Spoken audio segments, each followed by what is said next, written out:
Aquí comienza Periódico El Colla. Historias y biografías clandestinas. La Semana Trágica. En enero de 1919 se lanza una huelga en los talleres metalúrgicos de Bacena, en Capital Federal. Desde el primer día la huelga es reprimida y son fusilados a la salida de la fábrica varios obreros, y eso hace que haya un estallido en la ciudad dirigido por los anarquistas, que durante una semana tendrán en jaque a la fuerza represiva. Hubo centenares de muertos en esa acción. Se llamó la Semana Trágica. Algunos calculan que fueron hasta más de 1000 los muertos. En esa conmocionada Buenos Aires tuvo actuación un joven teniente que estaba a cargo del arsenal, Juan Domingo Perón, y varios historiadores lo ubican como parte del grupo que fusiló a los obreros cuando salían de los talleres de Bacena. Partido Laborista. El 17 de octubre de 1945, Perón es liberado por una movilización multitudinaria que va sobre Plaza de Mayo. Los trabajadores, fundamentalmente de la carne, de los frigoríficos de Avellaneda y de Berisso, concurren masivamente. Al poco tiempo se convocan elecciones. Perón no tenía partido, pues era un militar, y entonces el recién fundado Partido Laborista, que era un partido basado en los grandes sindicatos, le propone a Perón que encabece la fórmula presidencial con la que va a ganar las elecciones de febrero del 46. Apenas asume, Perón convoca a los dirigentes sindicales del Partido Laborista y le dice: bueno, muchachos, ahora hay que disolver ese partido de trabajadores e integrarse al movimiento nacional justicialista que estaba en gestación, que es un movimiento de no solo los trabajadores, sino de todos los sectores y todas las clases sociales. Cipriano Reyes, que fue uno de los gestores del 17 de octubre y que era dirigente de la carne de Berisso, se niega y va preso. Por un tiempo prolongado, Cipriano Reyes terminó con sus huesos en la cárcel por negarse a disolver al Partido Laborista. Periódico El Colla. Aylin Pacarín, Aylin Punchau, Aylin Zucca, Aylin Chisi, Aymanal Yakazaki.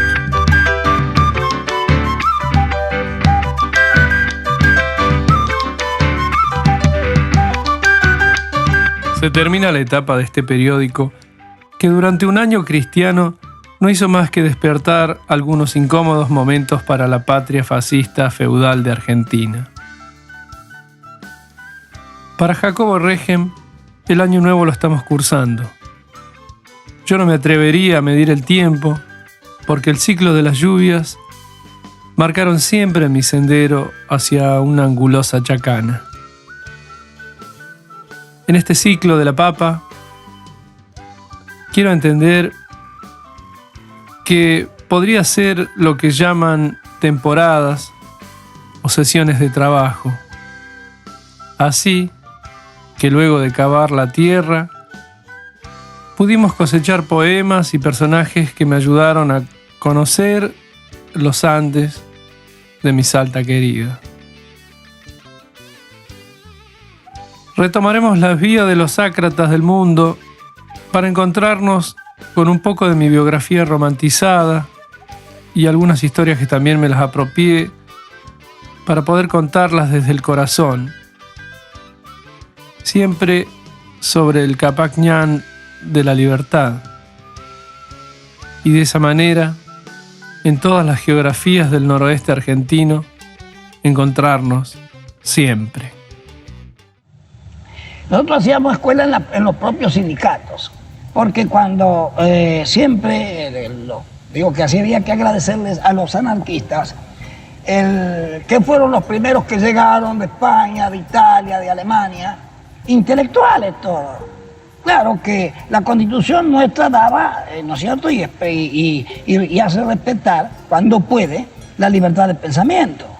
Y por la prensa. Cuando puede. Claro, cuando puede. Porque inmediatamente en el año 1902 aparece la ley 4144, ley de residencia, todo aquel que hablara mal del gobierno porque era ácrata, antipatriota, etcétera, etcétera. Entonces, ¿de qué valía ese artículo de la Constitución? Si no se podía expresar el pensamiento. Entonces, y duró hasta 50 años, 60 años. Bueno, pero quisiera terminar el concepto. Y la escuela la hacíamos en los sindicatos. Creamos el sindicato, poníamos una biblioteca. Apareció un maestro, hasta enseñarle a escribir a los que no sabía y a leer. a ver las leyes sociales que teníamos que discutir, que plantear con el patrón. ¿Cuál era la injusticia que teníamos que sufrir dentro? No había legislación del trabajo, no había un código del trabajo, no había justicia del trabajo, no había nada.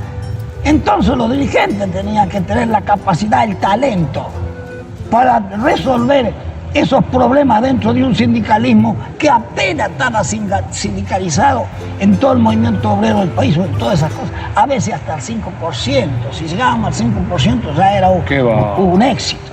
Y con eso se hicieron grandes transformaciones en el movimiento obrero, grandes huelgas, que hoy no se podrían hacer, no se podrían realizar. ¿Y solamente con qué?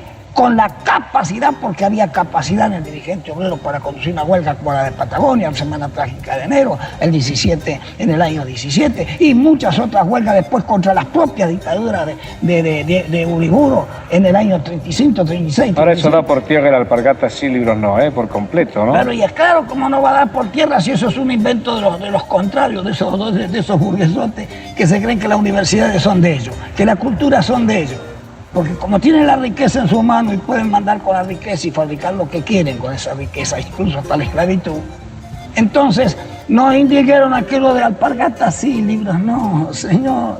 Si en cada sindicato había una biblioteca y cuando entraban las cosas un poquito así ajustadas en el sindicalismo, que había inquietud, bueno, entraban los cosacos hasta a caballo, nos quemaban la biblioteca en el patio, nos quemaban los libros. ¿Por qué?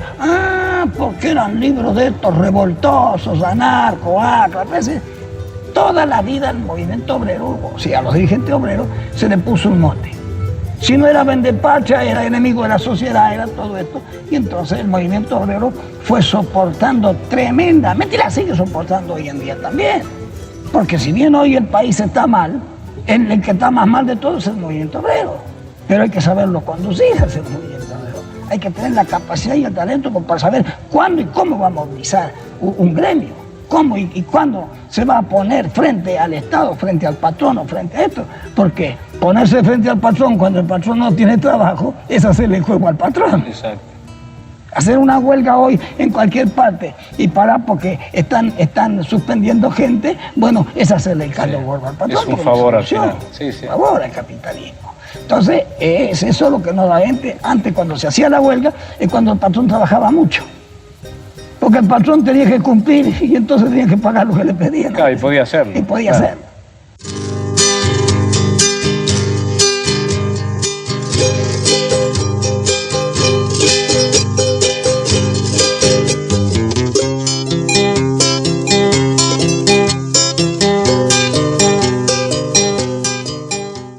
Comencé este periódico sin idea de anarquismo europeo. Aún así, sigo sin idea de anarquismo europeo. Ni cómo editar las sensaciones del vértigo que da caminar en el altiplano. Esos sonidos americanos de auténticos obreros justicieros, luchadores, huelguistas, contra dictadores y eternos feudos provinciales. Había oído hablar un par de veces de Bakunin, también de los anarcos locales como Osvaldo Bayer o Simón Radovitzky, Wilkens y otros más. Ninguno me llamó a profundizar, a conocer más de ellos. Más aún, habiendo tenido un tío en el Sindicato de Panaderos de Buenos Aires. Para mí, anarquista es Juan Agüerma, o Alejandro Agüerma, un tipo que habla macanas todo el tiempo riendo de sí mismo. Riera Panadero, el Cuchi, Tomás Soria, e incluso el compañero de la Puna Saturnino de Cobres. No es que él sea de Cobres, sino que es una localidad cercana al salar de Salinas Grandes. Y esos fueron mis referentes de anarquismo. También conocía a algunos judíos de ideas avanzadas, como el que ya nombré, Jacobo Regen, que cuando me dio el mate cocido en Quijano me decía que él era un ángel. O Samuel Skolnik, orando todo aquello en virtud de lo cual un individuo pertenece a un grupo es vil. El orden social de Walter Adet, allanando las imprentas del árbol muerto, Proudhon, Kropotkin y otros estaban tan lejos de mis cerros, tanto que el miedo a naufragar en los académicos de la FAR o de la FORA hizo que nunca me interesara agruparme. Pero al otro lado del mar, la vida me tenía un amigo preparado para llevarme hasta Socompa,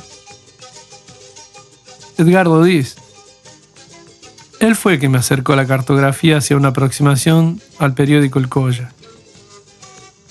Un estudio que sigo leyendo y fui pegando de atrás para adelante en estos audios que adorné con los amigos de la bohemia salteña de la década del 60. Periódico El Colla. Sí, bueno, el INSER era una institución tan grande antes, ¿no es cierto? Que ibas a ver arriba de los trenes de carga, arriba de los cosas, a todo el país. ¿Por qué Crotos? Croto porque el gobernador de la provincia de Buenos Aires, que se llamaba Croto, cuando la gente tenía que salir afuera a trabajar, porque antes la emigración era de la ciudad al campo, ahora es del campo a la ciudad, por eso tenemos el país vacío, por esa inversión, ¿no es cierto?, lo inverso de aquella época. Antes había poco trabajo en la ciudad, entonces ganaban campo, era tiempo de cosecha, empezaban por el norte, oeste, hasta el sur y terminaba una cosecha con 300, 200 pesos, 300 pesos en el bolsillo en ese tiempo, que le alcanzaba para pagar todo el año, la trampita, la fiada, lo que tenían. Y entonces se llenaba de linchera. Y algunos eran profesionales, se vivían, trabajaban unos días, agarraban, se mandaban unos días y recorrían el país. Yo anduve 3 años. Había trenes, ferrocarriles, estaciones, llegaban, nos metían pesos, nos hacían barrer la plaza, nos hacían barrer la comisaría, pues nos soltaban otra vez.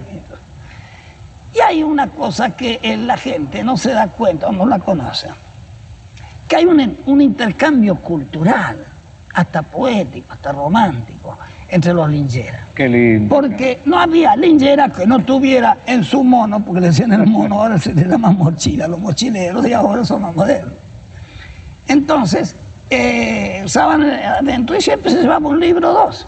Pero lo interesante es que el libro, al margen, estaba todo escrito, o con lápiz, sí, que siempre, en tal parte fulano de tal a fulano de tal. Nosotros íbamos caminando para aquel lado y nos encontramos en el puente Guerrero, ahí entre Lezama y Guerrero, y Le Castelli. Hay un puente al río Salado. Entonces vamos pasando por sobre la vía y abajo nos llaman de tardecito, compañero, bájese, venga, tome lo mato. Nos bajamos. Había un muchacho joven lavando la ropa, tendiendo la camiseta de un alambrado. Y un señor, larga de melena, que después supe el nombre, se llamaba González, era, no me acuerdo.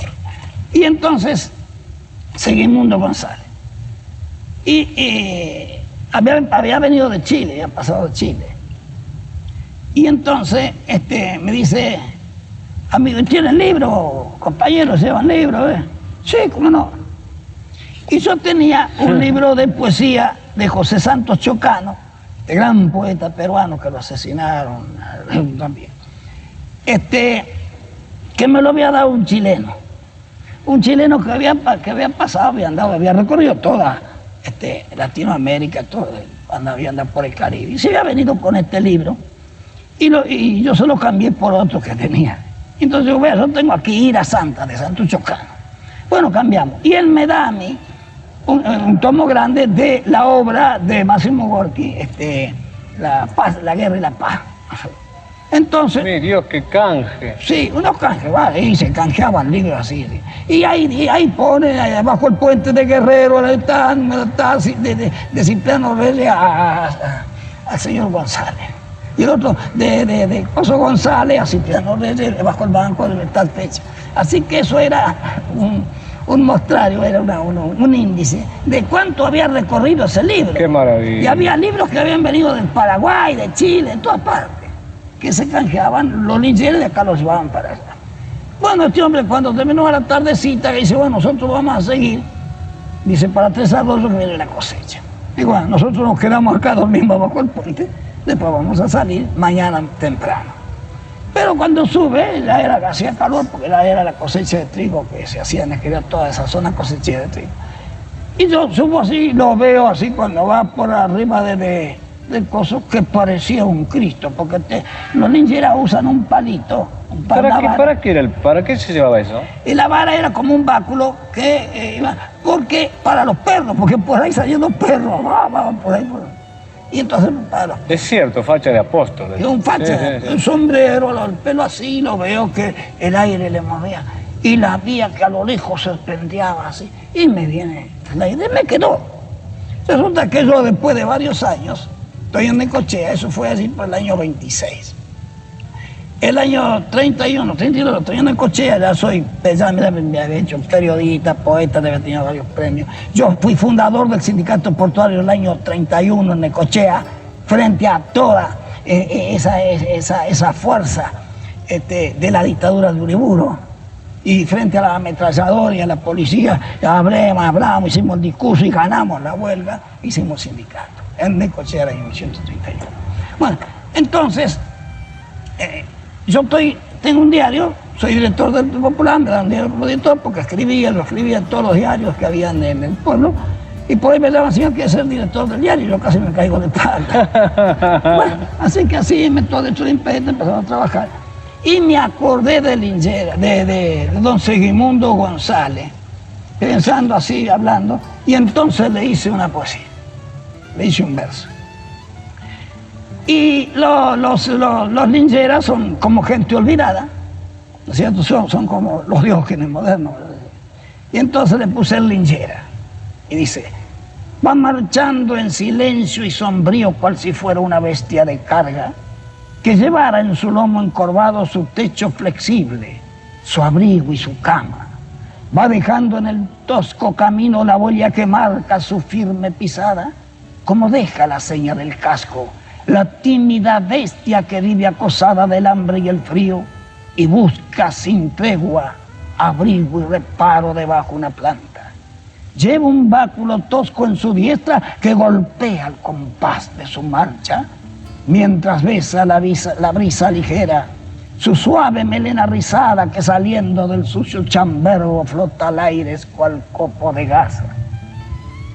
Se parece en su triste figura a un atlante que lleva a su espalda la miseria del mundo que vive. Un mundo pesado, sin sueños, sin ansias. Es un pobre linchera que ambula sin hogar, sin amigos, sin patria, ya cruzando los montes y ríos, ya errabundo a través de la pampa, como un hijo olvidado y sin nombre, como un hombre que sufre y se calla. Y hoy, errante, mendigo y sin techo, va causando estupor, desconfianza, cuando el sol agoniza solemne, reflejando en su luz la distancia, y el camino serpea a lo lejos como enorme reptil que se arrastra. Es un Cristo moderno que ambula con el viejo madero a su espalda, la visión angustiada del pueblo que anhela, que busca, que quiere, alzando su nueva bandera cristiana, un mundo mejor para todos los seres de todas las tierras, de todas las razas, que detesta los odios, la infamia de ese mundo extraviado que gime sin justicia, sin fe ni esperanza, y prosigue su triste camino, reanudando su incógnita marcha, soportando su mundo pesado, cual si fuera una bestia de carga, pareciendo al traluz del ocaso. Peregrina visión ultrahumana, que es el gran Nazareno que vuelve, que es el Hijo del Hombre que avanza. Qué precioso. Gracias, Cipriano. Gracias a ti. Permiso.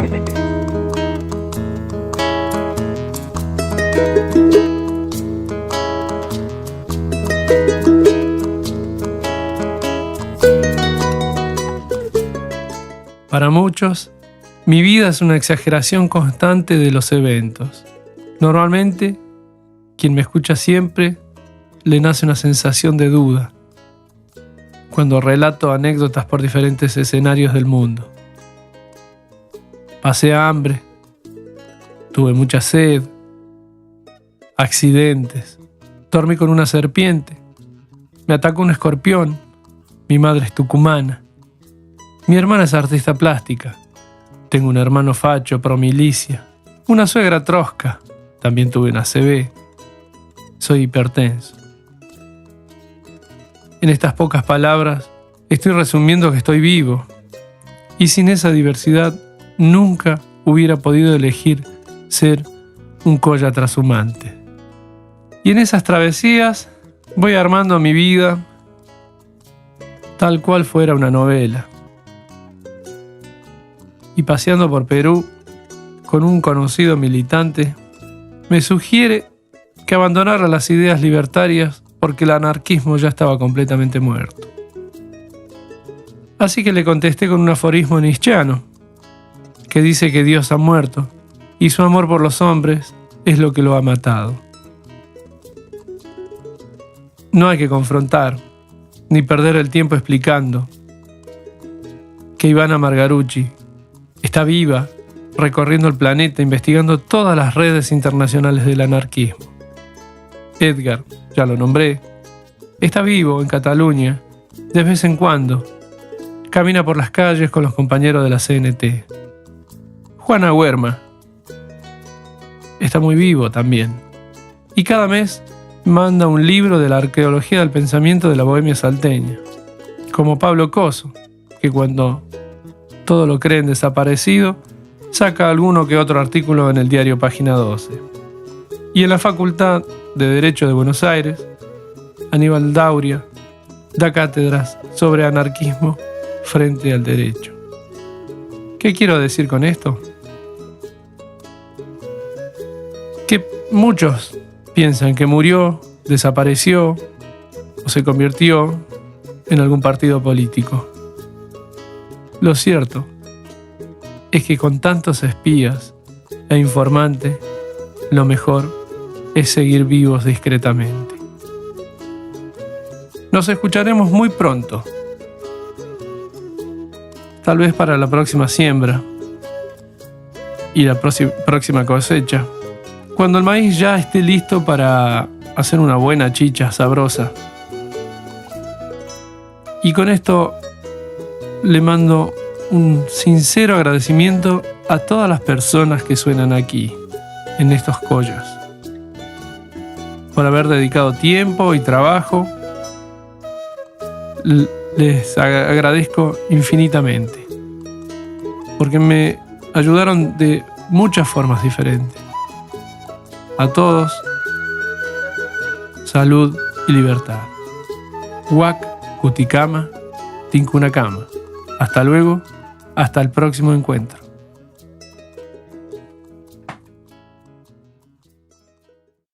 Esperá, ¿y ustedes quiénes son? ¡Los pueblos originarios!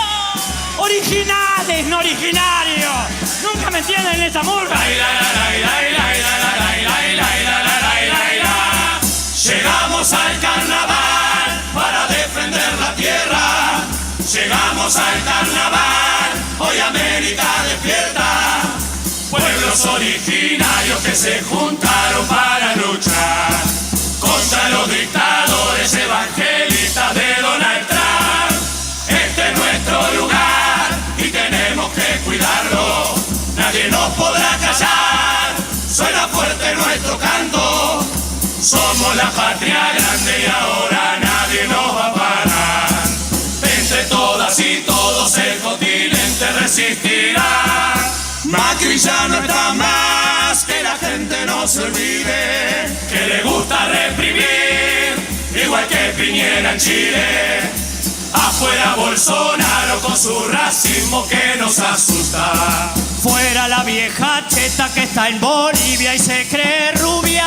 Ecuador está muy mal, paga el pobre, gana el rico. Colombia se despertó, en Perú mandan milicos. Vemos que la derecha vino por todo una vez más, y hasta no conseguirlo queda muy claro, no va a parar. Algo que no entendemos que le ha pasado al Uruguay. porque se han olvidado de las miserias y hoy son gobierno una vez más.